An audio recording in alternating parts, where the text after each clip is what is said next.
What would you do if saving someone's life made you a suspect instead of a hero? Keep that question in your mind, because what happened to 13-year-old DeMarco Williams on a cold November evening in Philadelphia will make you question everything you think you know about justice, race, and doing the right thing. If you're new to TopCore, hit that subscribe button now, because this story is just getting started, and what happens next will challenge everything you think you know about justice, family, and the price of doing what's right. The worn baseball felt like an extension of DeMarco's hand as it smacked against the brick wall behind Chen's corner store. Again and again. The rhythm never changed. Thwack, catch, thwack, catch, like a heartbeat that kept the neighborhood alive. "Boy, you're gonna put a hole clean through my wall," Mr. Chen shouted from the doorway, but his weathered face held a smile. The old Korean shopkeeper had watched DeMarco grow from a scared 6-year-old into this lanky teenager who could make a baseball move like it had wings. "Sorry, Mr. Chen." DeMarco caught the ball mid-flight and shoved it into his jacket pocket. The jacket was too thin for November. He could feel the cold cutting through the worn fabric, biting at his skin. But complaining wouldn't change anything. His grandmother, Ruth Williams, already worked 2 jobs just to keep food on their table and a roof over their heads in the projects. A new winter coat wasn't even a conversation they could afford to have. Mr. Chen leaned on his broom, studying the boy with the kind of look that said he saw more than DeMarco wanted to show. "You still planning on those baseball tryouts next month?" DeMarco's stomach twisted. He looked down at the cracked pavement. "Can't afford the registration fee, and Grandma Ruth's been sick lately, real sick. I can't ask her for money she doesn't have." The words tasted bitter in his mouth.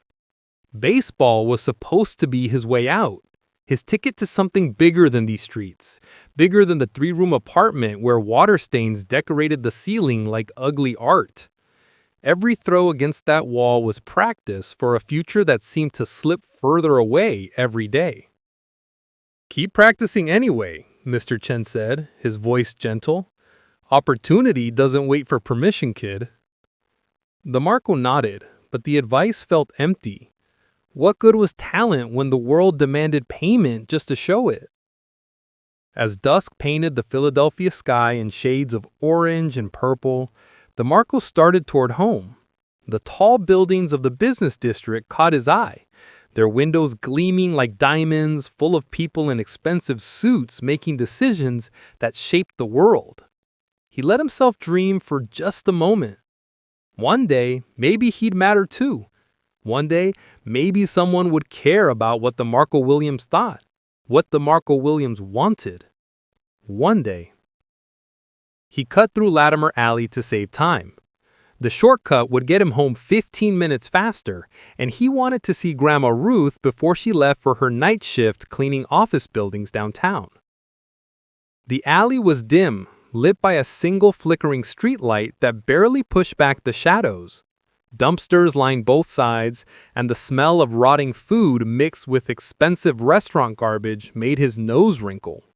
He was halfway through when he heard it. The sound of fist meeting flesh. A grunt of pain. A voice, rough and demanding.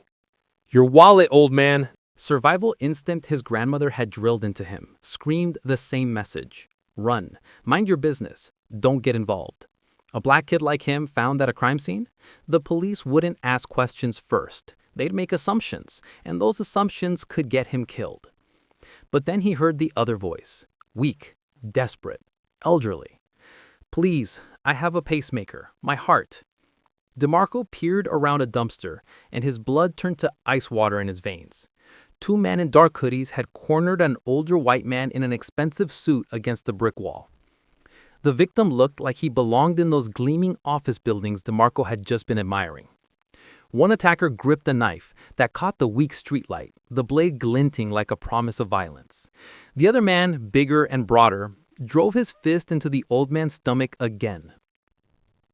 The victim collapsed, His body slid down the wall until he crumpled on the filthy ground like discarded trash. His face had gone pale, his lips turning blue. DeMarco had seen enough medical shows to recognize what was happening. Heart attack. "Should have thought about your heart before walking through here alone, Richard boy," the one with the knife said, his voice dripping with cruel amusement. Every logical thought in DeMarco's head told him to run. He was 13 years old, unarmed, outnumbered. And if this old man died, who would believe a black teenager from the projects had tried to help? Who would take his word over what their eyes told them? A dead white man and a black kid standing over the body. The man's eyes found DeMarco's through the darkness. They were ice blue, full of pain, full of fear, full of desperate human need. "Help me, please." DeMarco's hand closed around the baseball in his pocket. 7 years of practice, 7 years of that same throw, over and over against Mr. Chen's wall. 72 feet, the exact distance from pitcher's mound to home plate. He could hit a tin can from that distance 9 times out of 10. The attacker with the knife stood about 60 feet away. DeMarco didn't let himself think. Thinking meant fear, and fear meant freezing, and freezing meant watching a man die. He threw. The baseball cut through the cold November air with a whistle that sounded like justice. It struck the knife wielder directly in the temple with a crack that echoed off the alley walls like a gunshot. The man dropped instantly, his body hitting the ground hard. The knife clattered away, harmless now. His partner spun around, eyes wide with shock and rage. "What the—" DeMarco was already moving, his voice cracking as he screamed with everything in his lungs. "Police! Someone call the police! Help!" The second attacker looked at his unconscious friend, looked at the skinny kid still shouting, made a choice. He ran, disappearing into the shadows at the far end of the alley. DeMarco rushed to the collapsed man, his hands shaking so hard he could barely pull out his cracked phone. The man's breathing came in short, desperate gasps. His wallet lay open on the ground, and he caught sight of the name on the driver's license. Richard Lancaster. The name meant nothing to him. He didn't know this man owned a pharmaceutical company worth billions, didn't know his face appeared on magazine covers. He only knew a human being was dying right in front of him. "Hold on," DeMarco whispered, dialing 911 with trembling fingers. "Please hold on, sir." Richard Lancaster's hand reached out, weak and shaking, and grabbed DeMarco's wrist. His lips moved, trying to form words, but only a wheeze came out. Those ice blue eyes locked onto DeMarco's face with an intensity that made the boy's skin crawl. "Ambulance is coming," DeMarco promised. "You're going to be okay. Just breathe." The wail of sirens grew louder, filling the alley with sound. Within seconds, red and blue lights flooded the darkness. Paramedics rushed past DeMarco in a blur of movement and urgent voices. Police officers swarmed the scene, their radios crackling with codes DeMarco didn't understand. Then a tall white officer with cold eyes turned his flashlight directly on DeMarco's face. The beam was blinding, accusatory. "You," the officer said, his hand moving toward his weapon. "Don't move." Officer Bradley Hutchinson had worked the streets of Philadelphia for 15 years. 15 years of seeing the worst humanity had to offer. 15 years of developing what he called street sense, the ability to read a situation in seconds. When he saw a black teenager standing over a bleeding white billionaire in a dark alley, every alarm in his head went off at once. "Hands where I can see them," Hutchinson's voice cut through the chaos like a blade. His hand rested on his holstered weapon, ready. DeMarco's world tilted sideways. His blood turned to ice. I helped him. I called 911. There were 2 guys who... I said hands up, now." Hutchinson's voice rose, sharp and dangerous. Suddenly, 3 more officers surrounded DeMarco, their hands on their weapons. The 13-year-old boy who just saved a life now stood in a circle of drawn guns and hostile eyes. His hands shot into the air, his heart hammering so hard he thought it might break through his ribs. This was it. This was exactly what his grandmother had warned him about. This was why she told him to keep his head down, mind his business, never give them a reason. And he'd done the right thing anyway, and now he was going to pay for it. Wait! A woman's voice broke through the tension. One of the paramedics, a middle-aged black woman with intelligent eyes and silver streaks in her hair. Her name tag read Denise Crawford. The victim is conscious. He's trying to speak. Everyone froze. The world seemed to hold its breath. Denise leaned down close to Richard Lancaster's lips. The old man whispered something DeMarco couldn't hear. Denise's expression shifted from concentration to anger as she stood back up and fixed Officer Hutchinson with a look that could melt steel. He says the boy saved his life, Denise announced, her voice carrying authority that made Hutchinson's jaw tighten. He says 2 men attacked him and this kid stopped him. He's the hero, not your suspect. Hutchinson's hand moved away from his weapon, but his eye stayed cold. We'll still need to take him down to the station, get his statement, make sure the stories match up. He's 13 years old, Denise shot back. He's a child who just saved a man's life, and you're treating him like a criminal. You should be thanking him, not terrorizing him. I'm doing my job, Hutchinson replied, his voice flat. The kid matches the description of what? Denise interrupted, stepping closer. A black teenager? That's your whole description? That's your probable cause? The tension in that alley was thick enough to choke on. DeMarco stood frozen, hands still raised, watching his hero moment transform into a nightmare. This was exactly why he'd almost kept walking. This was exactly why doing the right thing felt like the most dangerous choice he could make. Another paramedic called out urgently. We need to move him now, he's critical. As they loaded Richard Lancaster onto the stretcher, the billionaire's hand shot out with surprising strength. He grabbed Denise's sleeve, pulling her close. She leaned down, listening to his whispered words, then nodded. He wants the boy's name, Denise announced to everyone. Says he won't forget it. DeMarco found his voice, small and scared in his throat. DeMarco Williams. Richard Lancaster's eyes found him one last time, before they wheeled him toward the ambulance. The boy couldn't read what he saw there. Gratitude, maybe. Or something deeper. Something that looked almost like recognition? Then the ambulance door slammed shut, and DeMarco was alone with the police. The next 3 hours felt like 3 years. They separated him from his grandmother the moment she arrived at the station, still wearing her cleaning uniform with the company logo across the chest. Ruth Williams had run all the way from the downtown office building when she got the call. DeMarco could see her through the glass window of the interrogation room, pacing back and forth, her face tight with worry and fury. They asked him the same questions over and over. Different officers, same questions, looking for the moment his story would crack, the detail that would change, the lie that would expose itself. So you just happen to have a baseball in your pocket. I always have a baseball in my pocket. I practice every day. And you knocked out a grown man with one throw? I've been practicing for 7 years. Ask Mr. Chen. He owns the corner store on... We'll check your story, kid. Don't worry about that. Detective Patricia Monroe entered the room around hour 2. She was a stern woman in her 40s with tired eyes that had seen too much darkness for too long. She reviewed his statement with the kind of skepticism that made DeMarco feel like he was lying, even though every word was true. A baseball throw, she said. Not quite a question. More like she was testing how the words sounded out loud.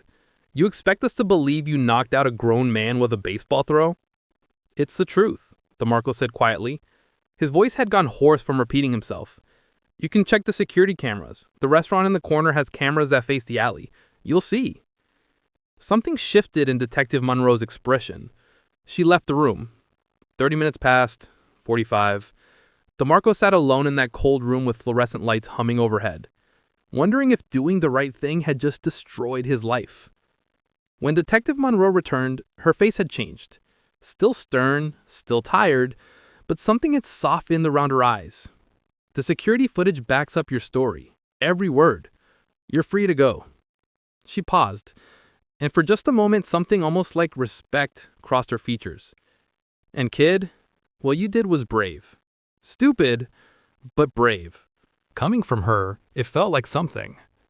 DeMarco and his grandmother rode the bus home in heavy silence. Ruth held his hand the entire way, her grip tight enough to hurt, but DeMarco didn't complain. He needed that anchor, needed to feel connected to something real and solid after hours of being treated like he was the criminal. When they finally made it back to their small apartment, Ruth pulled him into a hug so fierce he could barely breathe. "Don't you ever scare me like that again," she whispered, tears streaming down her face, soaking into his shoulder. "But Lord have mercy, I'm so proud of you. So proud, baby." DeMarco should have felt relieved. The nightmare was over. He'd helped someone and lived to tell about it. He was home, safe with his grandmother's arms around him. But as he lay in bed that night, staring at the familiar water stains on the ceiling, all he could think about was the way those officers had looked at him. Like he was guilty until proven innocent. Like his skin color made him a suspect first and a hero never. He didn't sleep that night. And he had no idea that when morning came, his face would be on the news, his name in headlines, and his life about to change in ways he couldn't possibly understand. The story broke at 6 a.m. Billionaire CEO attacked in Center City, saved by local team. DeMarco's phone started buzzing before sunrise. Messages from classmates, friend requests from strangers, news vents pulling up outside his apartment building. But the coverage wasn't what he expected. Some outlets called him a hero. Others asked questions, dangerous questions. What was a 13-year-old doing in that alley? Why did he have a weapon? They called his baseball a weapon, on him. Was this a setup? Was he looking for a reward? By the time DeMarco walked into school Monday morning, he'd become two different people in two different stories, and he had no idea which one would define the rest of his life. If you're new to Topcore, hit that subscribe button now, because this story is just getting started, and what happens next will challenge everything you think you know about justice, family, and the price of doing what's right. The whispers started before DeMarco even reached his locker. "That's him. That's the kid from the news. I heard he's getting like $1 million. My mom said he was probably in on it." DeMarco kept his eyes down, his fingers gripping the straps of his backpack hard enough to hurt. The hallway of Martin Luther King Jr. Middle School had never felt this long, this exposed. Every face that turned toward him felt like a judgment being passed. Marcus Jefferson stepped directly into his path. Marcus was an 8th grader, like DeMarco, but bigger, louder, the kind of kid who learned early that volume could substitute for power. "Yo, DeMarco!" Marcus's voice carried down the hallway, making sure everyone could hear. "How much the old white man gonna give you? Couple thousand? You gonna move out the hood now?" DeMarco tried to step around him. "I didn't do it for money." Marcus laughed and several other students joined in. The sound felt like knives. "Then you're even dumber than you look, man. You could have just kept walking. Now you got the cops all in your business. White people thinking they own you. For what?" The question hung in the air. DeMarco didn't have an answer that would make sense to Marcus. Saved a life because it was the right thing to do.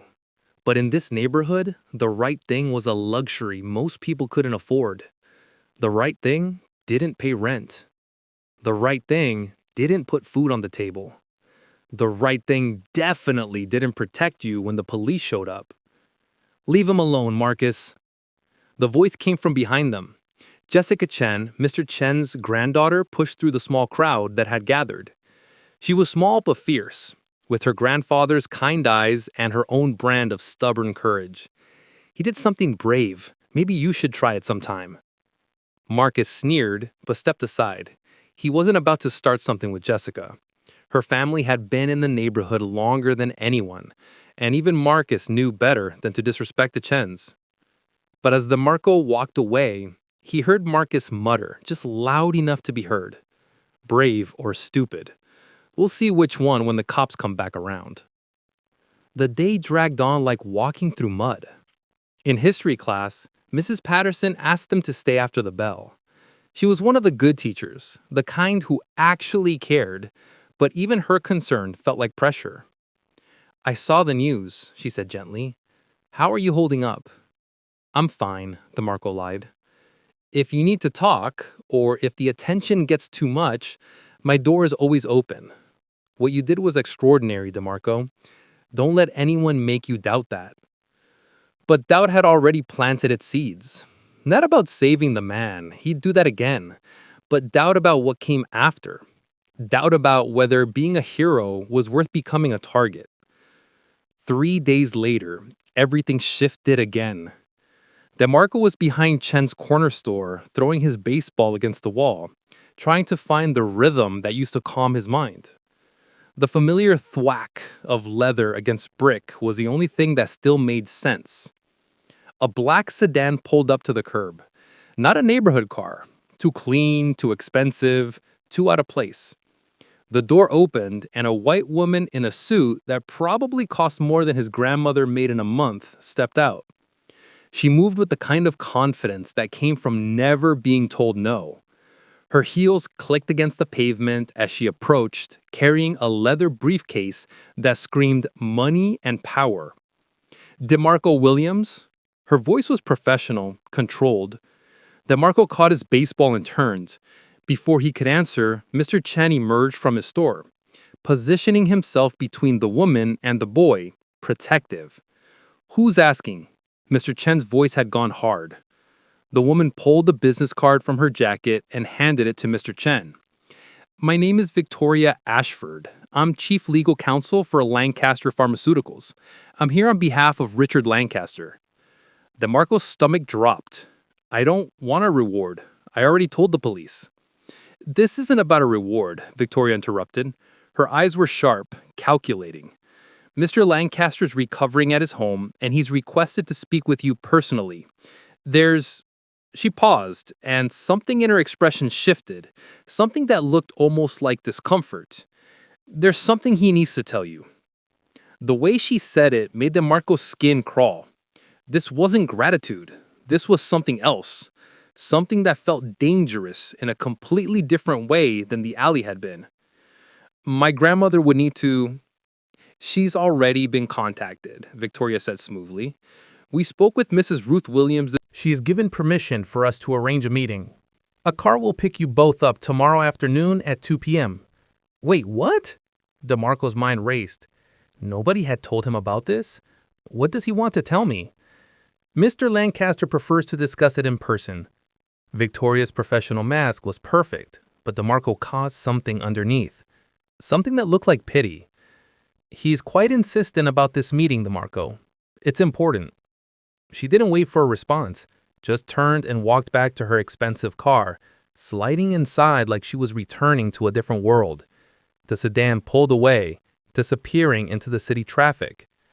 Mr. Chen stared at the business card in his hand, then looked at DeMarco. "That was strange." "Yeah," DeMarco agreed. His heart was pounding for reasons he couldn't explain. Really strange. That night, DeMarco tried to ask his grandmother about it. Ruth was folding laundry in their small living room, her movements automatic after years of the same routine. "Grandma, that lawyer lady said she talked to you?" Ruth's hands paused on a towel. She didn't look up. "She did." "What did she say? What does Mr. Lancaster want?" "I don't know, baby." Ruth's voice was tight, controlled in a way that meant she was worried. "But she said it was important. Said he needs to speak with you face to face." "Did she say why?" Ruth finally looked at him, and DeMarco saw something in her eyes he'd rarely seen before. Fear. Not the fear of police or poverty or the daily struggles they faced. This was different. Deeper. "No," Ruth said quietly. "But whatever it is, we're going to face it together. You and me. Just like always." DeMarco wanted to ask more questions, but the look on his grandmother's face stopped him. She knew something. Or suspected something. And whatever it was, it scared her enough to keep it locked inside. Sleep didn't come easy that night. DeMarco lay in bed, listening to the familiar sounds of his neighborhood. Distant sirens, arguments through thin walls, the hum of traffic that never really stopped. He thought about that moment in the alley when Richard Lancaster's eyes had found his. That look of, what? Recognition? Impossible. They'd never met before. Had they? His phone buzzed on the nightstand. A news alert. Another story about the attack, but this one had a different angle. Questions remain about Teen Hero's presence in the alley. He didn't read it, just turned off the phone and stared at the ceiling. Tomorrow, he'd go to that mansion. Tomorrow he'd find out what a billionaire needed to tell a kid from the projects badly enough to send lawyers and cars and formal invitations. Tomorrow, everything would change again. He just didn't know how much. The Mercedes that picked them up at exactly 2 p.m. felt like stepping into a different dimension. DeMarco had never been inside a car this clean. The leather seats were soft, the air conditioning perfectly calibrated, and the science was almost unnatural after a lifetime of rattling bus engines and honking horns. A partition separated them from the driver, a man in a black suit who hadn't said a single word. Ruth sat beside him, in her best church dress, navy blue with small flowers, the one she'd worn to his elementary school graduation, and every important moment since. She kept smoothing the fabric over her knees, a nervous habit DeMarco recognized. His grandmother was 75, but she still funged as a savant for 40 years. Scared, and that made his own fear sharpen into something almost painful. "Get out!" Ruth Williams' voice came out cold as winter ice. She stood up, her whole body rigid with fury, her eyes blazing with a fire DeMarco had never seen before. "Mrs. Williams, please," Richard started, wheeling his chair forward.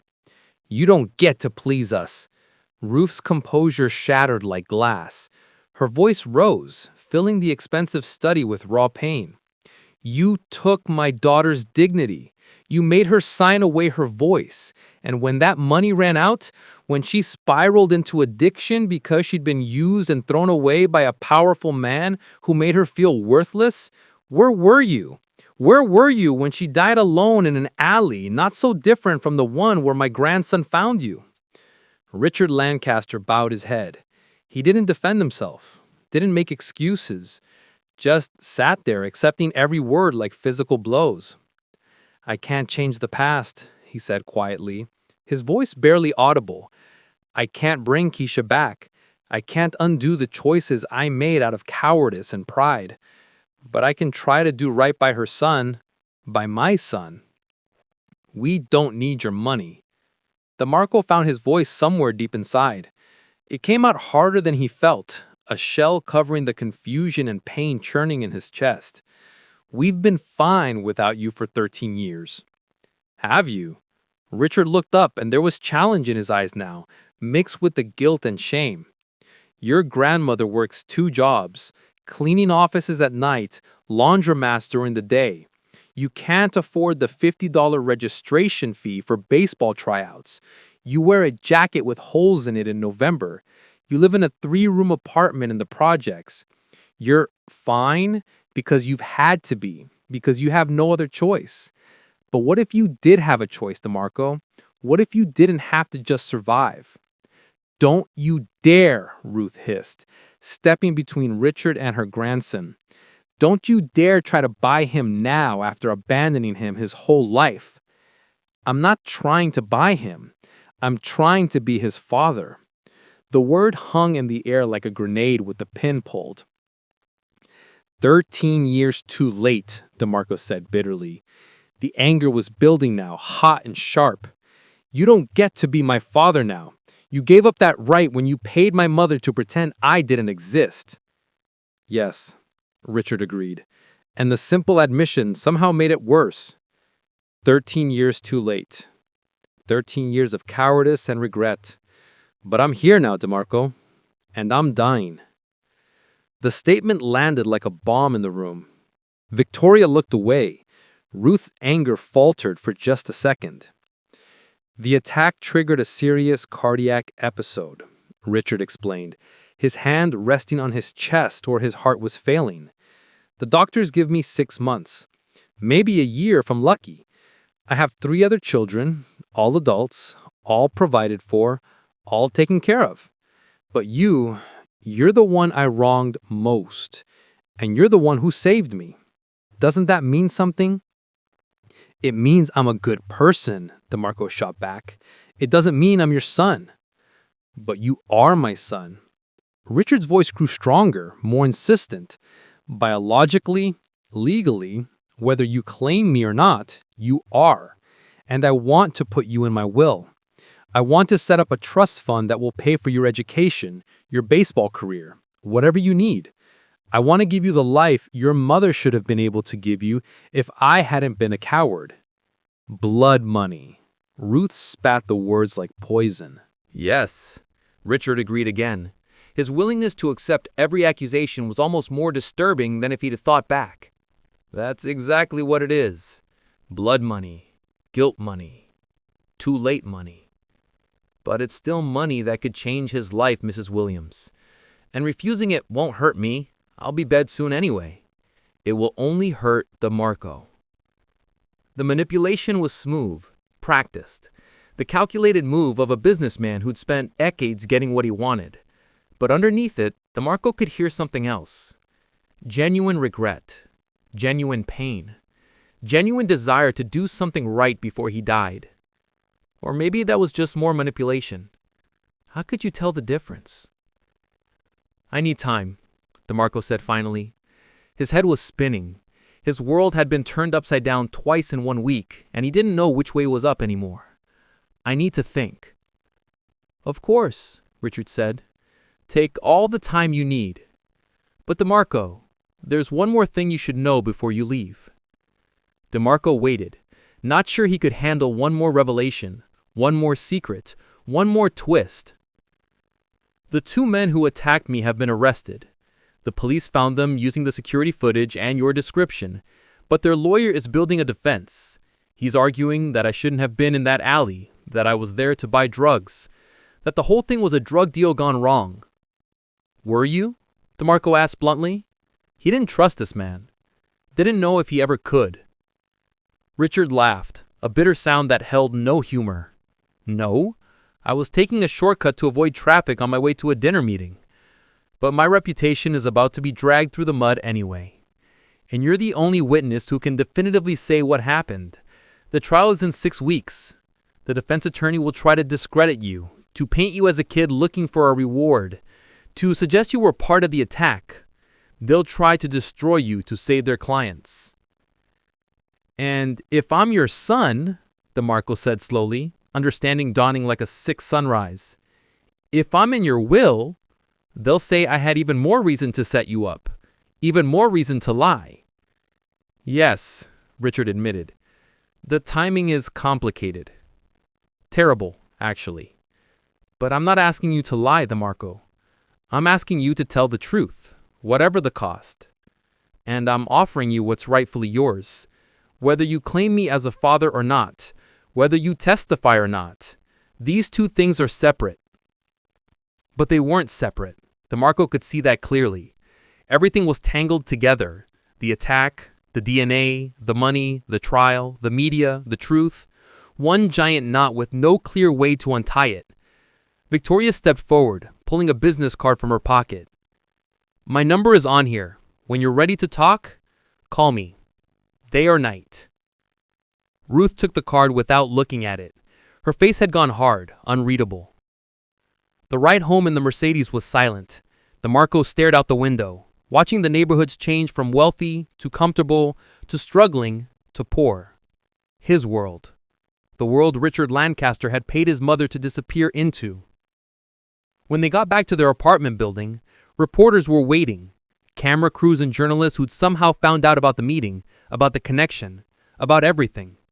DeMarco, how does it feel to discover your father is a billionaire? Are you going to accept the inheritance? Did you know who he was when you saved him? Ruth pushed through them without answering, her arm around DeMarco's shoulders, protecting him until they made it inside and up the stairs to their apartment. Only when the door was locked behind them did Ruth finally speak. Whatever you decide, she said, pulling him into a hug. I'm with you. You hear me? Whatever you decide. But DeMarco didn't know what to decide. How do you choose between pride and survival, between justice and opportunity, between the mother who died rejected and the father who rejected her? The story exploded overnight. By morning, DeMarco's face was everywhere, not just local news anymore. National networks, cable news, social media, newspapers. The headline changed depending on who was telling the story, but the core was always the same. Billionaire's secret black son saves his life, then discovers the truth. DeMarco's phone wouldn't stop buzzing. Messages from people he'd never met, friend requests from strangers across the country, news outlets requesting interviews. His email inbox flooded with everything from support to hate mail. At school, the whispers got louder. Some students treated him like a celebrity. Others looked at him with suspicion, like he'd orchestrated the whole thing for money. Teachers didn't know how to act around him anymore. Even Jessica Chen seemed uncomfortable, like the weight of what had happened had made normal friendship impossible. Marcus Jefferson cornered him in the bathroom between classes. "So, it's true?" Marcus asked. His voice different now, not mocking anymore. Something closer to awe mixed with resentment. "You're really a secret billionaire kid?" "I'm not a billionaire anything," DeMarco said, washing his hands just to have something to do. "I'm the same person I was last week." "Nah, man, you're not. Last week you were one of us. Now you're something else. You got choices we'll never have." "I haven't decided anything yet." "Doesn't matter. The choice exists. That already makes you different." Marcus left, and DeMarco stood alone in the bathroom, staring at his reflection in the scratched mirror. Was Marcus right?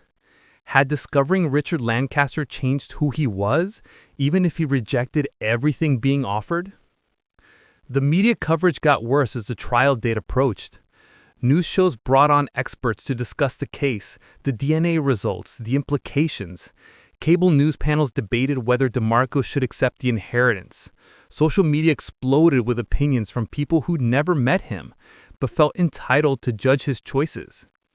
Some of Richard Lancaster's family went public. His eldest daughter, Caroline Lancaster Morrison, appeared on CNN looking polished and sympathetic. "I welcome my brother," she said, using the word deliberately. "What my father did to his mother was wrong, but DeMarco is family, and he deserves to be recognized and supported." But Richard's two sons had a different response. Richard Lancaster Jr. and Thomas Lancaster hired lawyers within days. News leaked that they were preparing to contest any changes to their father's will. Anonymous sources close to the family, probably the sons themselves, told reporters that DeMarco might be running a long con, that the DNA could be faked, that the whole thing was suspicious. The court of public opinion was just as divided. Half the comments DeMarco saw online praised him as a hero who deserved everything being offered. The other half called him opportunistic, suggested he'd known about Richard all along, accused him of setting up the attack for money. Ruth tried to shield him from the worst of it, but there was no escaping it. Their apartment building was under constant surveillance by reporters. Every time they left, cameras followed, questions shouted, microphones shoved in their faces. "You don't have to testify," Ruth told him one evening. They sat in their small living room with the curtains drawn, trying to pretend the news vans outside didn't exist. "That man brought nothing but pain to our family. You don't owe him anything, baby." "But I saw what happened," DeMarco said. "He'd been wrestling with this for days. Those men tried to kill him. They had a knife. They were beating him. Don't they deserve to go to prison for what they did?"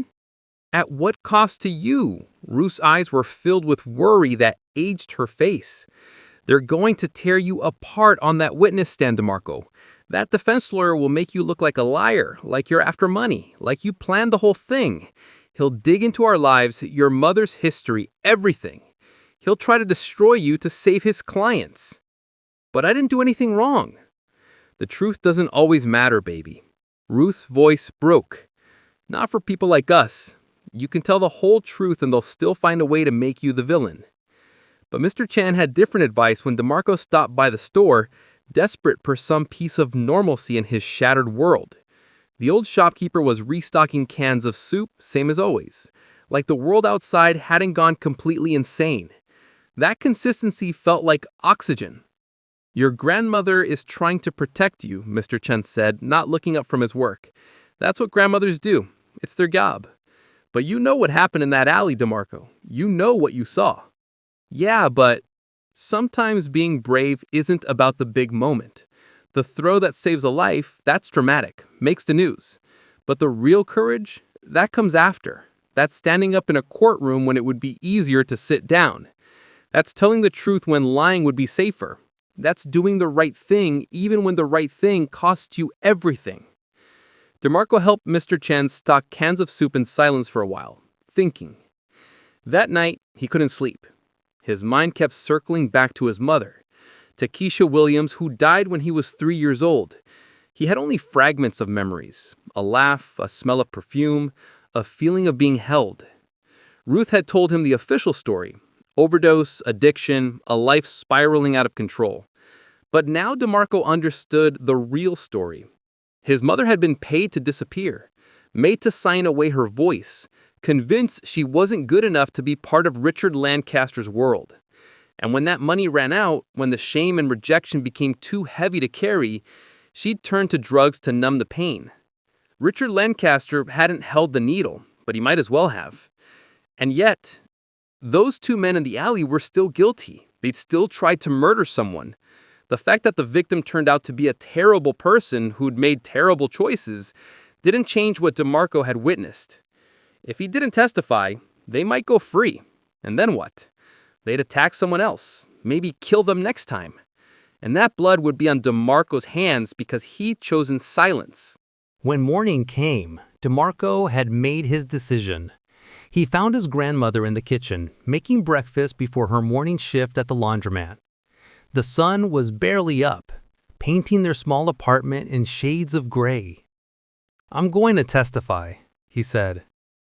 Ruth's hands stopped moving. She stood frozen over the stove, her back to him. "And I'm going to tell the truth," DeMarco continued, "about everything, what I saw, what happened, all of it. Not for Richard Lancaster, for me. Because if I don't stand up for what's right, then I become like everyone who stayed silent when my mother needed help. I become part of the problem." Ruth turned around. Tears streamed down her face, but she was smiling, proud and terrified at the same time. "Then we do it together," she said. "You and me, just like always." Victoria Ashford arrived at their apartment 2 hours later, responding to the call DeMarco had made from her business card. She listened to his decision with her professional mask in place, but something like respect flickered in her eyes. "The trial starts in 3 weeks," she said. "The prosecution will prep you." "It won't be easy, DeMarco. The defense attorney, Gerald Fitzpatrick, is one of the best in the state. He's ruthless. He will come after you with everything he has." "I know. I'm ready." But he wasn't ready. Not really. Because 3 weeks later, when he walked into that courthouse and saw the cameras and the crowds and the two men who'd tried to commit murder sitting at the defense table looking confident and smug, DeMarco realized that nothing could have prepared him for this. The weight of the truth had never felt heavier. Have you ever had to choose between what's easy and what's right, even when the right choice could destroy you? Because DeMarco is about to learn that telling the truth in a courtroom might be the hardest thing he's ever done. And we're all about to find out if justice really is blind, or if it just can't see people like him. "Remember your manners," Ruth whispered, as they left the familiar streets of their neighborhood. "Yes, sir. No, sir. Be polite and respectful." "I know, Grandma." But as the city gave way to suburbs, and the suburbs gave way to estates with actual gates and driveways longer than his street, DeMarco felt his confidence draining away. The Mercedes turned through iron gates that opened automatically, rolling up a winding driveway lined with trees that probably had been growing since before his grandmother was born. The mansion that appeared at the end of that driveway looked like something from a movie. 3 stories of brick and ivy, white columns that reached toward the sky, windows that gleamed like they were made of diamonds instead of glass. A fountain stood in the circular driveway, water dancing in the afternoon sun. DeMarco's entire apartment building could fit inside this house, probably twice. Victoria Ashford waited at the massive front door, her professional smile already in place. "Thank you for coming. Mr. Lancaster is in his study. Please follow me." The interior stole whatever breath DeMarco had left. Marble floors stretched in every direction, polished so perfectly he could see his reflection. A crystal chandelier hung overhead, catching the light and scattering it into 1,000 pieces. Paintings lined the walls, real art, the kind he'd only seen in textbooks, not prints or posters, but actual oil on canvas. Ruth's grip on his hand tightened as they walked through hallways that seemed to go on forever. Her eyes were wide, taking in everything: the fancy furniture, the expertly cut flowers in vases that cost more than they both earned in a month. All of it. Took in everything with a mixture of awe and something else. Anger, maybe, or resentment at the obscene wealth on display while families like theirs struggle to afford winter coats. Victoria stopped at a heavy wooden door and knocked twice. "Mr. Lancaster, they're here." "Send them in." The voice from inside was rough, weakened, but still carried authority.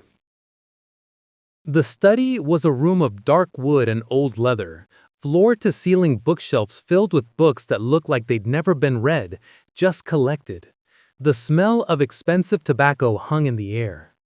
Near the window overlooking gardens that probably required a full-time staff, Richard Lancaster sat in a wheelchair, an oxygen tank beside him. He looked smaller than he had in the alley, frailer. The attack and his illness had carved away at him, leaving behind the man who seemed to be disappearing into his expensive clothes. But those ice-blue eyes were just as intense, just as piercing. DeMarco Williams. Richard's voice was rough, gravel. "The boy who saved my life." "Sir?" DeMarco nodded, not knowing what else to say. Richard's gaze shifted to Ruth. "And you must be Ruth Williams. Your grandson is remarkable. Truly remarkable."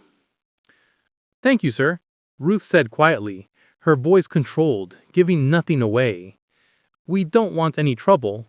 DeMarco just did what was right." "I know what he did," Richard interrupted gently.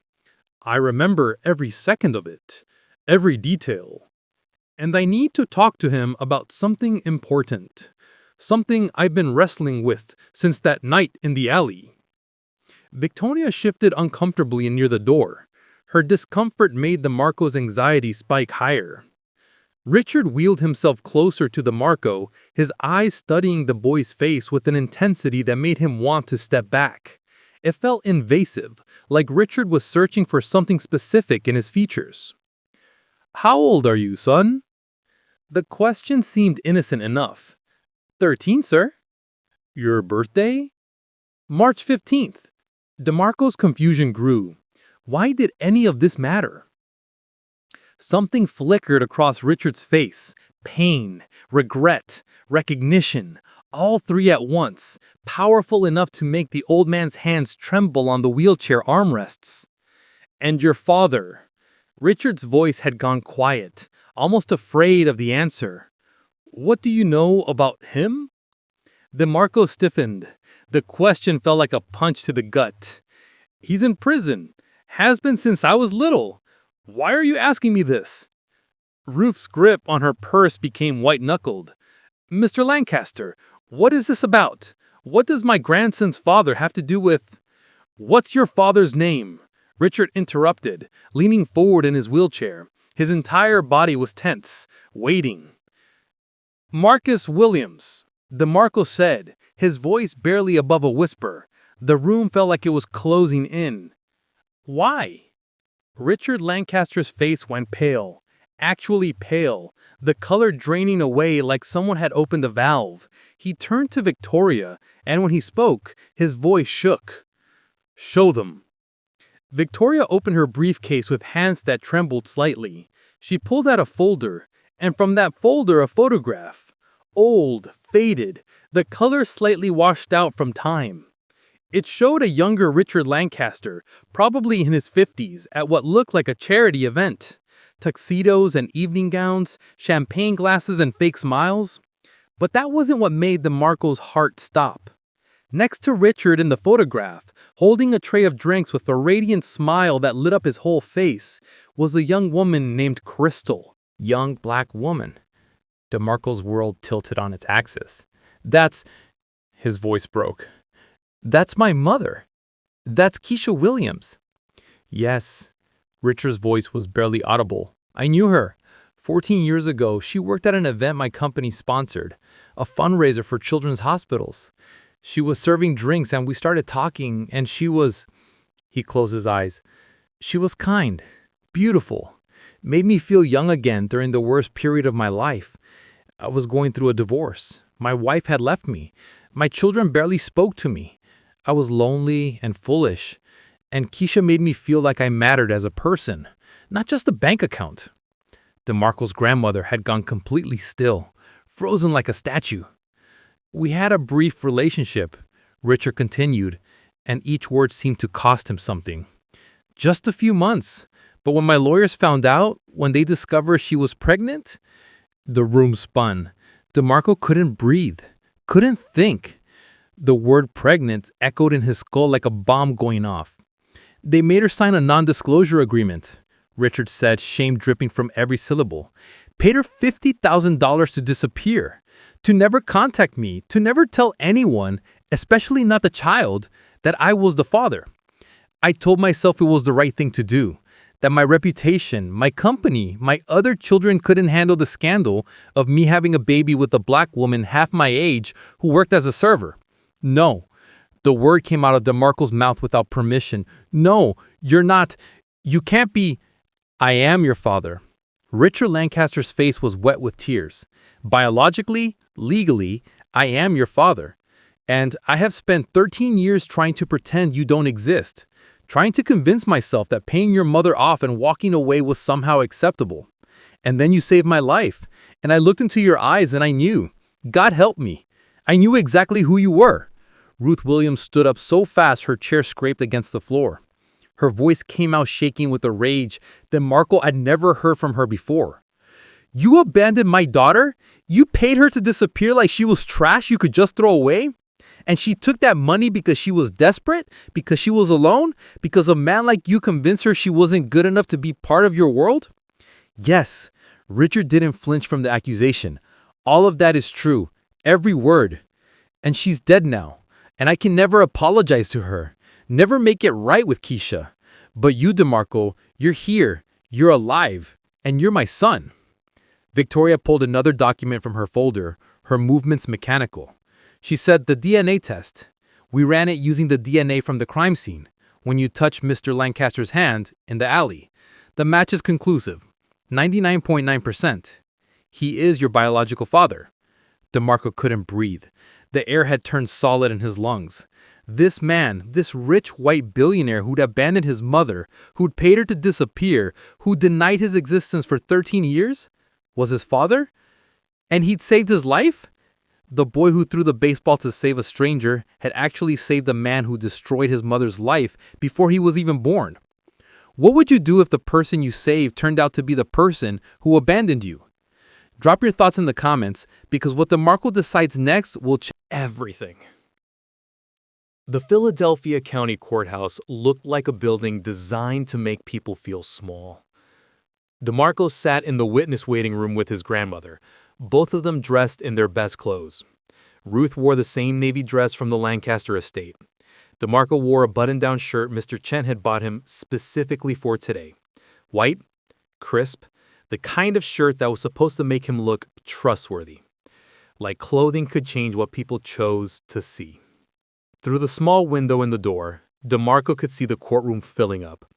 Journalists with notebooks, sketch artists, curious people who'd lined up for hours just to get a seat. The two attackers sat at the defense table in suits that made them look almost respectable, almost human. Richard Lancaster sat in the front row of the gallery, oxygen tube in his nose, looking frailer than ever. His daughter Caroline sat beside him, supportive. His sons were notably absent. They're ready for you, a bailiff announced, opening the door. Ruth squeezed DeMarco's hand so hard it hurt. Tell the truth, she whispered, her voice fierce. Whatever happens, baby, you tell the truth. The walk from the waiting room to the witness stand felt like walking to an execution. Every eye in the courtroom followed him, judging, weighing, deciding before he'd even opened his mouth whether he was hero or liar. The Bible felt heavy in his hand as he took the oath. Do you swear to tell the truth, the whole truth, and nothing but the truth? I do. The prosecutor, Angela Richardson, stood up. She was a black woman in her 40s with kind eyes and a calm voice that immediately put DeMarco slightly more at ease. They'd met twice before to prepare, and she promised to make this as painless as possible. But pain was relative.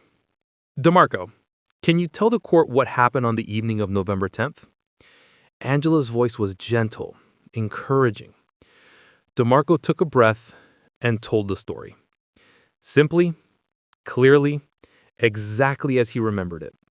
The shortcut through the alley, the sounds of violence, the two men beating Richard Lancaster, the knife, the dying man on the ground, the decision to help, the throw that changed everything. He didn't embellish, didn't add drama. He just reported what he'd seen, like he was describing the weather. And why did you decide to intervene? Angela asked. Because someone was dying, and I could help. Even though you were putting yourself at risk. I didn't really think about it. I just acted. Angela nodded, satisfied. No further questions, Your Honor. Then Gerald Fitzpatrick stood up. The defense attorney was exactly what Victoria had warned about. Expensive suit that probably cost more than Ruth made in 6 months. Silver hair perfectly styled. A smile that looked friendly but had shark teeth hidden behind it. Cold eyes that had spent decades learning how to destroy witnesses. He approached the stand slowly, deliberately, like a predator that knew its prey had nowhere to run. Mr. Williams, or should I say Mr. Lancaster? Objection. Angela was on her feet instantly. Irrelevant to this case, Your Honor. Sustained, the judge ruled, a stern-looking woman with gray hair and no patience for games. Mr. Fitzpatrick, stick to the facts of the alleged assault. Of course, Your Honor. My apologies. Fitzpatrick's smile never wavered. He turned back to DeMarco. Mr. Williams, isn't it true that you stand to inherit a substantial fortune from the alleged victim? DeMarco's heart pounded. I don't know what I'm getting. I haven't decided if I'll accept anything. How noble. Fitzpatrick's tone made it sound like an insult.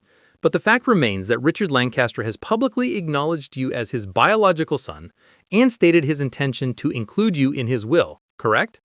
Yes, but just yes or no, please. Yes. So you have a significant financial interest in Mr. Lancaster's well-being and testimony in this trial. I didn't know who he was when I helped him, DeMarco said, his voice rising slightly. I didn't know about any of that. So you claim. Fitzpatrick paced in front of the jury box, making sure they were watching. Now, you testified that you were in Latimer Alley, a route you admit you don't usually take, at the exact time Mr. Lancaster happened to be there. Quite a coincidence, wouldn't you say? I told you I took a shortcut. I wanted to check on my grandmother before her night shift. A shortcut through one of the most dangerous alleys in Philadelphia? At dusk? For a 13-year-old boy? I've lived in the city my whole life. I know how to take care of myself. Clearly, Fitzpatrick's smile widened. You carry a baseball with you at all times, is that correct? Yes, for practice. For practice. Fitzpatrick repeated the words slowly, letting them hang. This baseball, some might call it a weapon, wouldn't they? It's not a weapon, it's for baseball. And yet you used it as a weapon that night. Used it with enough force and precision to render a grown man unconscious with a single throw. That's quite a skill, Mr. Williams. DeMarco felt his temper rising but forced himself to stay calm. I practice every day. I've been practicing for 7 years. How fortunate. Fitzpatrick turned to face him fully now. Mr. Williams, my clients claim that they were simply asking Mr. Lancaster for spare change when you attacked one of them without warning. Isn't it possible you misunderstood what you saw? No, DeMarco said firmly. One of them had a knife. They were beating him. He was having a heart attack. There was no misunderstanding. According to you. the only witness to this alleged attack, the boy who just discovered he's the long-lost son of a billionaire, the boy who stands to gain millions from this testimony. I'm telling you the truth. Are you? Fitzpatrick leaned against the witness box, his voice dropping to something almost sympathetic. Your mother, Keisha Williams, worked for Lancaster Pharmaceuticals 14 years ago. She knew Richard Lancaster intimately. Isn't it possible she told you about their relationship before she died? That you've known for years who your father was? No! DeMarco's voice cracked. My mother died when I was 3 years old. She never told me anything. How convenient that she's not here to confirm or deny that. Objection. Angela's voice rang out sharp and angry. Counsel is badgering the witness and making baseless accusations without any evidence. Sustained, the judge said. Mr. Fitzpatrick, you're on thin ice. But the damage was done. Fitzpatrick had planted seeds of doubt in the jury's mind. DeMarco could see it in their faces. The questions forming, the suspicions taking root. And then, something inside DeMarco broke. Not in a bad way. In a way that burned through his fear and left only truth. He turned away from Fitzpatrick and looked directly at the jury. 12 faces of different colors, ages, backgrounds, 12 people who would decide what justice meant today. I don't know if Richard Lancaster is going to leave me money, DeMarco said, his voice steady despite the tears threatening to fall. I don't know if I'll ever call him my father. What I know is that I saw a man dying in an alley, and I had a chance to help him. I didn't think about his race or his money or who he might be. I just thought about what my grandmother taught me, that every life matters, that we help each other because that's what makes us human.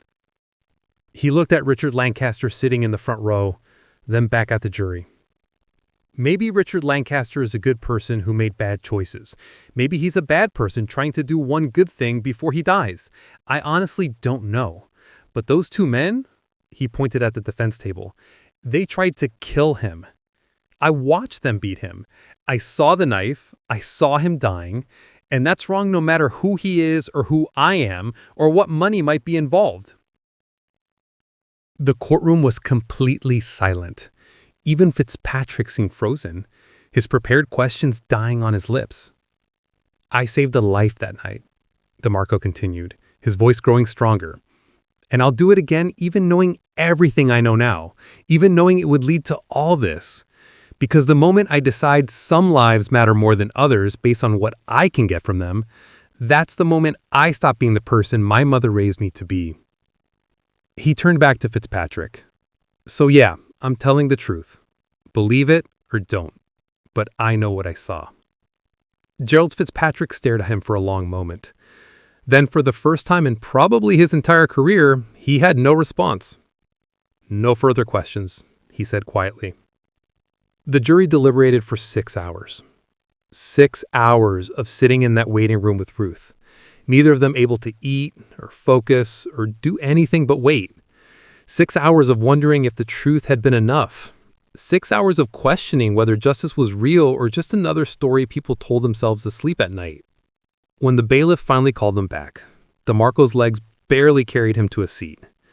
The jury filed in, their faces unreadable. The forewoman stood, a middle-aged Asian woman who'd watched DeMarco with intense focus throughout the trial. Has the jury reached a verdict?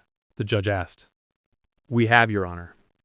On the charge of attempted murder, how do you find the defendants? Guilty. The word hit like thunder.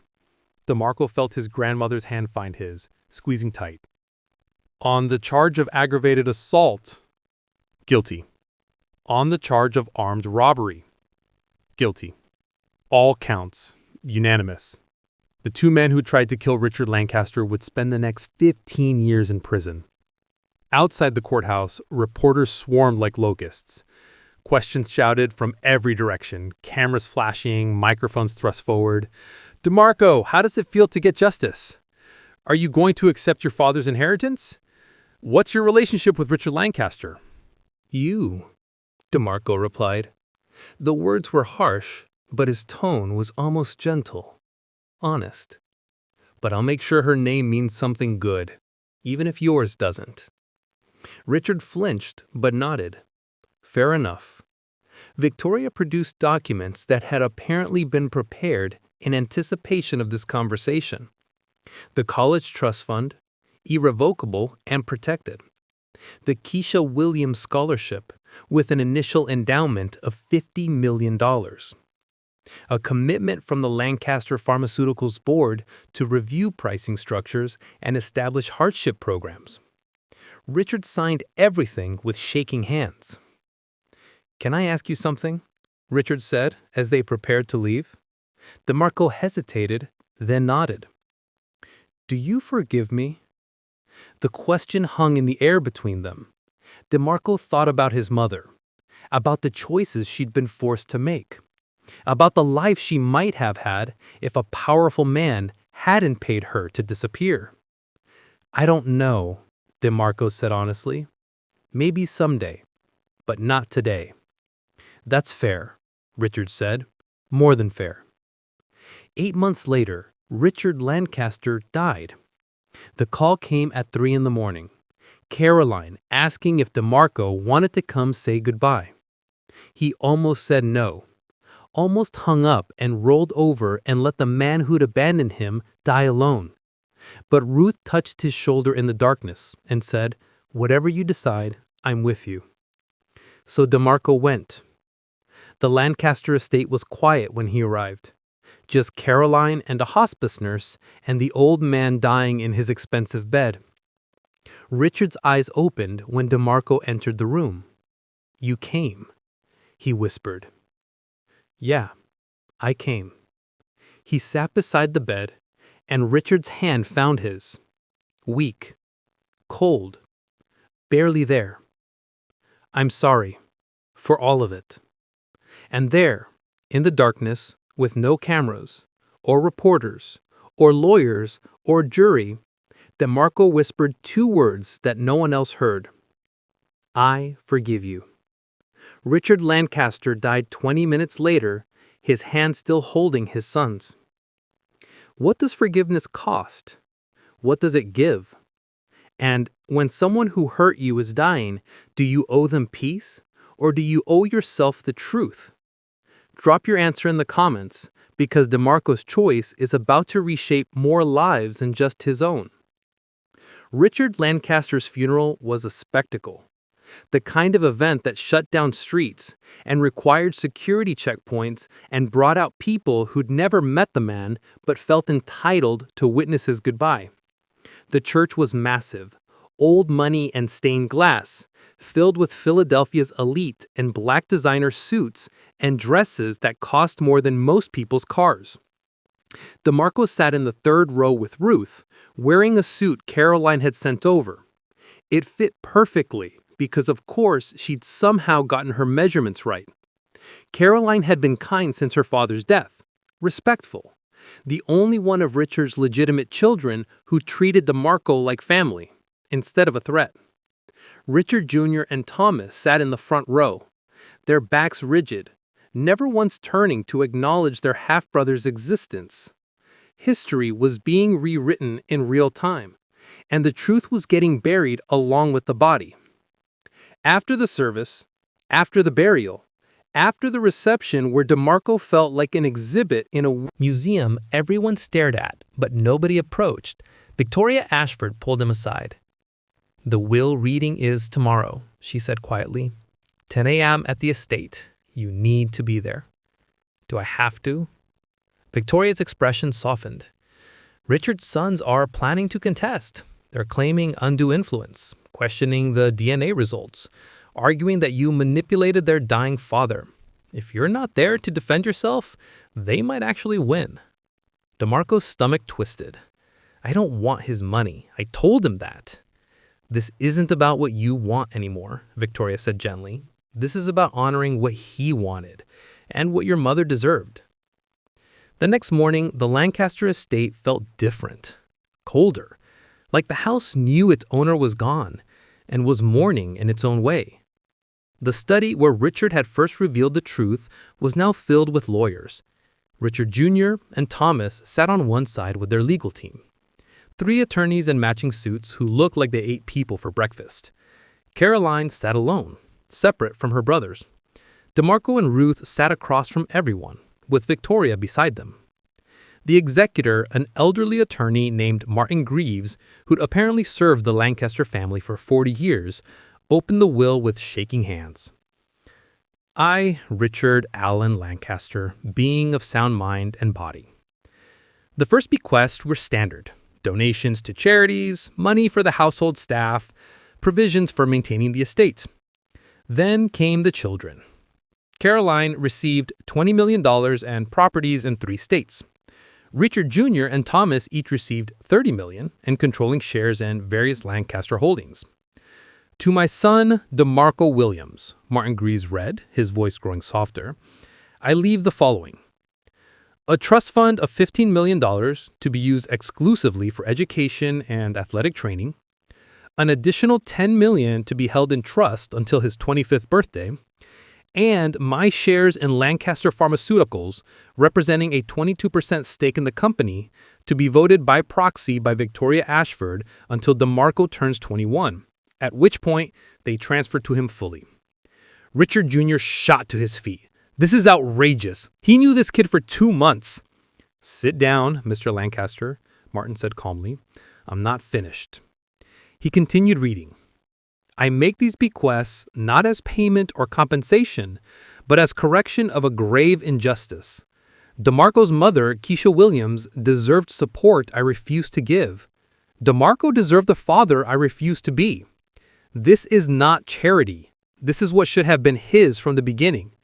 And to my sons, who I know will contest this will, I say this: DeMarco saved my life when he had every reason to let me die.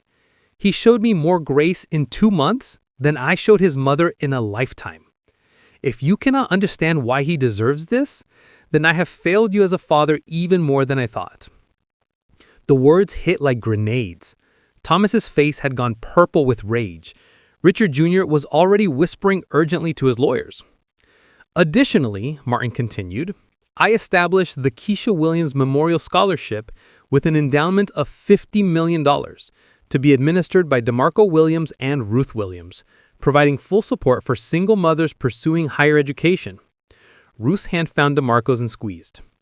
Finally, I direct the board of Lancaster Pharmaceuticals to implement the pricing reforms outlined in Addendum C, reducing costs for low-income patients by 40%, and establishing heart programs for those who cannot afford life-saving medications. Failure to implement these reforms within 1 year will result in my entire estate being donated to charity, leaving my children with nothing. The room erupted. Richard Jr.'s lead attorney stood up. We're contesting this will on grounds of undue influence and diminished capacity. Mr. Lancaster was clearly not of sound mind when Mr. Lancaster was evaluated by 3 independent psychiatrists in the weeks before his death, Victoria interrupted, producing documents. All confirmed he was completely competent. He knew exactly what he was doing. This is extortion, Thomas shouted. That kid manipulated our father. Your father made his choices, Caroline said quietly, speaking for the first time. Everyone turned to look at her. Choices he lived with for 13 years. Choices that destroyed a woman's life and abandoned a child.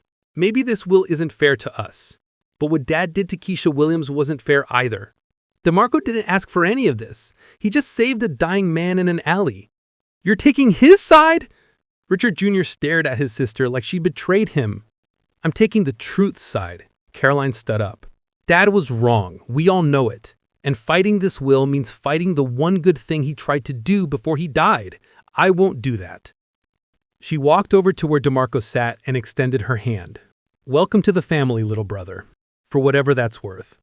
DeMarco shook her hand, too overwhelmed to speak.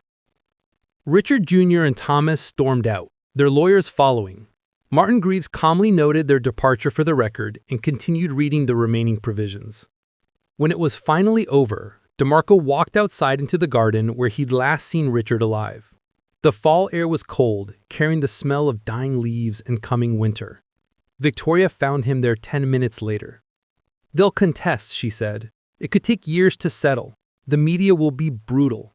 Your life is about to get much more complicated. My life's been complicated since the day I was born, DeMarco said. At least now I can do something about it. He thought about his mother, about Keisha Williams, who died believing she wasn't good enough, wasn't worthy, wasn't deserving of the support she'd needed.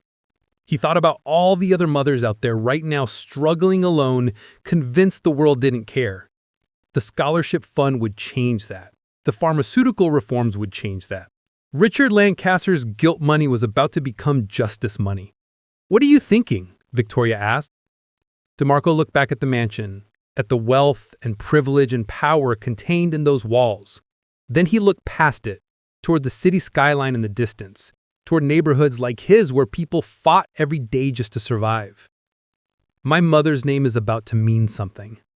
Something good. Something that helps people like her. And that's worth fighting for." The check was for $47,000. DeMarco watched as Mrs. Patricia Gomez, single mother of 3, working 2 jobs while trying to finish her nursing degree, opened the envelope from the Keisha Williams Memorial Scholarship. Her hands shook. Tears streamed down her face. "This covers everything," she whispered. "Tuition, childcare, rent assistance, everything. I can actually finish school. I can actually make it." "You were going to make it anyway," DeMarco told her. "This just Little easier. They were standing in the community center in North Philadelphia, the same neighborhood where DeMarco had grown up. The Keisha Williams Scholarship had rented the space for their first annual award ceremony. 100 single mothers were receiving full support packages today. 100 women who would have fallen through the cracks were getting a real chance. Ruth stood beside the stage, wearing a new dress but the same proud smile she'd worn at DeMarco's middle school graduation. Mr. Chen sat in the front row, beaming. Jessica Chen was there too, helping coordinate the event.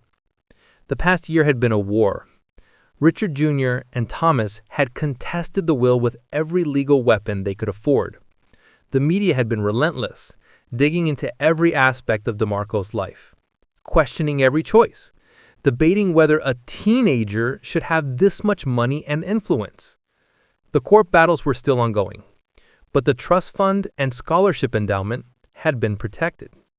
Richard had been smart about how he'd structured everything. The money for education and the scholarship couldn't be touched, no matter what his sons argued, and Lancaster Pharmaceuticals had followed through.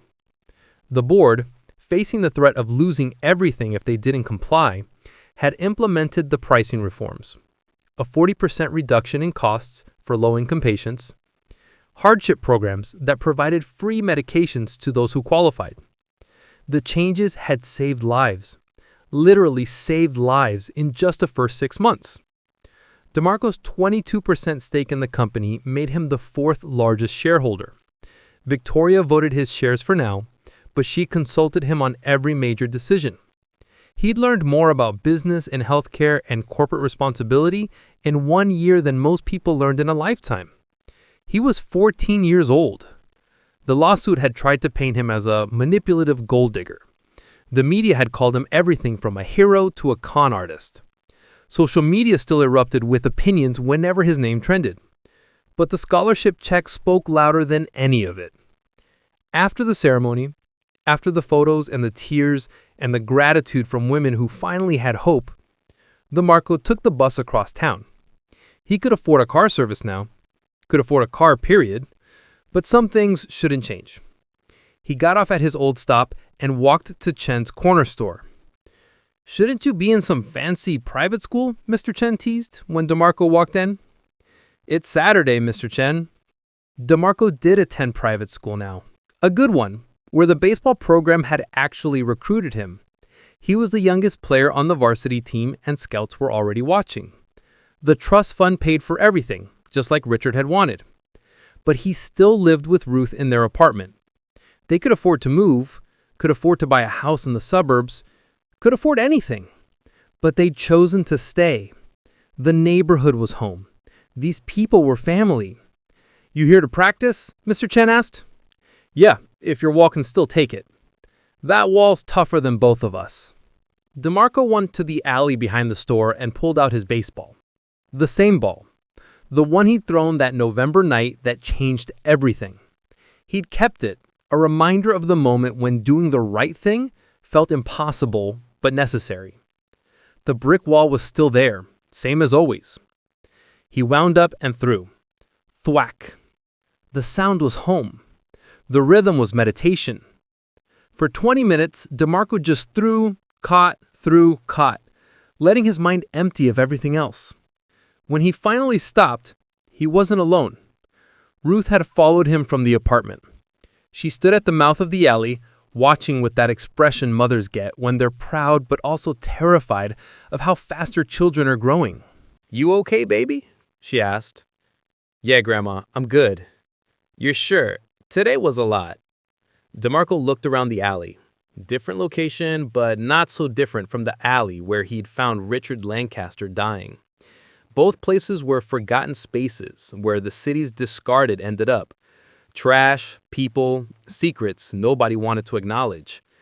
"You know what I was thinking about during the ceremony?" DeMarco said. "What's that?" "All those women getting checks today. They're not charity cases. They're not people who need saving. They're strong, smart. They were going to fight and survive and make it somehow, because that's what people like us do. The scholarship doesn't save them. It just stops the system from crushing them while they save themselves." Ruth walked over and pulled him into a hug. "When did you get so wise?" "I had a good teacher." They stood there for a moment, grandmother and grandson, in an alley in Philadelphia where dreams were supposed to die, but somehow kept finding ways to survive. "Do you regret it?" Ruth asked quietly. "Saving him? Everything that came after?" DeMarco had thought about this question a lot over the past year. The honest answer was complicated. "I regret that my mother had to make the choices she made," he said slowly. "I regret that people like Richard Lancaster can buy their way out of consequences while people like her have to live with them forever. I regret that I had to stand in that courtroom and defend doing the right thing. I regret that being a hero made me a target. But," Ruth prompted, "but I don't regret saving his life." DeMarco looked down at the baseball in his hands. "Because the moment I decided some lives matter more than others, based on what they've done or who they are, that's the moment I become like the people who made my mother feel worthless. And I refuse to be like them. I'm gonna be better." Ruth's eyes filled with tears. "Your mother would be so proud of you. You know that, right?" "I hope so." DeMarco walked toward the street, but something made him stop. He turned back to look at the alley one more time. A year ago, he'd been a kid with a dream and no way to reach it. Now he had resources, opportunity, a future that stretched out in front of him, full of possibility. But the core of who he was, that hadn't changed. He was still DeMarco Williams from the projects, still the kid who practiced against brick walls, still someone who believed every life mattered. Money didn't change that. Fame didn't change that. Having a dead billionaire father didn't change that. His phone buzzed. A text from Caroline. "Board meeting next week. They want to expand the hardship program to mental health medications. Your thoughts?" DeMarco smiled and typed back, "Yes, make it happen." This was his life now, using the resources from a man who'd failed his mother to build the support system she never had, turning guilt money into justice, making his mother's name synonymous with second chances and support for women the world had given up on. The Keisha Williams Scholarship would help thousands of mothers over the coming years. The pharmaceutical reforms would save lives. Richard Lancaster's legacy was being rewritten, not by his sons or his company, but by the son he'd abandoned and the boy who'd chosen to save him anyway. "You coming?" Ruth called from the sidewalk. "Yeah, Grandma, I'm coming." As they walked home together through the neighborhood they'd never left despite having the money to go anywhere, DeMarco thought about justice. Real justice. Not the kind that happened in courtrooms, but the kind that happened in community centers and pharmacy counters and scholarship checks. The kind that said, you matter, your struggle matters, your life matters. His mother's real legacy, not the pain or the rejection or the addiction that killed her, but the truth that every person deserves support, deserves chances, deserves to be seen as worthy. And if it took a billionaire's guilty conscience to fund that truth, so be it. DeMarco Williams was just getting started. Here's what I want you to remember from DeMarco's story. Doing the right thing won't always reward you the way you expect. Sometimes it costs you everything. Sometimes it gives you everything. But the real measure of who you are isn't what you get. It's what you do when no one's watching. When helping costs more than walking away. When being a hero means becoming a target. DeMarco saved a life in an alley and discovered his father was the man who'd abandoned him. He could have walked away bitter, could have taken the money and disappeared, could have let anger define him. Instead, he turned pain into purpose, turned inheritance into impact, turned his mother's name into hope for thousands of women who needed someone to believe they mattered. That's the choice we all face every single day. Not the dramatic moment in the alley, most of us won't bet that, but the choice of what to do with our pain, our resources, our voices. Do we use them to lift others up, or do we let bitterness make us small? DeMarco chose to be bigger, better, to honor his mother not by hating his father, but by becoming the kind of person who makes the world a little more just. So I'll ask you the same question Mr. Chen asked DeMarco. Do you regret doing the right thing when it costs you everything? Drop your answer in the comments. Tell me about a time you chose what was right over what was easy. If this story moved you, hit that subscribe button and join the Top Core family. We tell stories that matter, stories that challenge you to think deeper about justice, humanity, and what it really means to be a hero. Because sometimes the hardest person to save isn't the one dying in the alley, it's yourself, when the world gives you every reason to become bitter and you choose hope anyway. I'll see you in the next story. Until then, remember, your life matters, your choices matter, and sometimes the smallest act of courage can change everything. This is Top Core, where every story has a lesson and every lesson has the power to transform.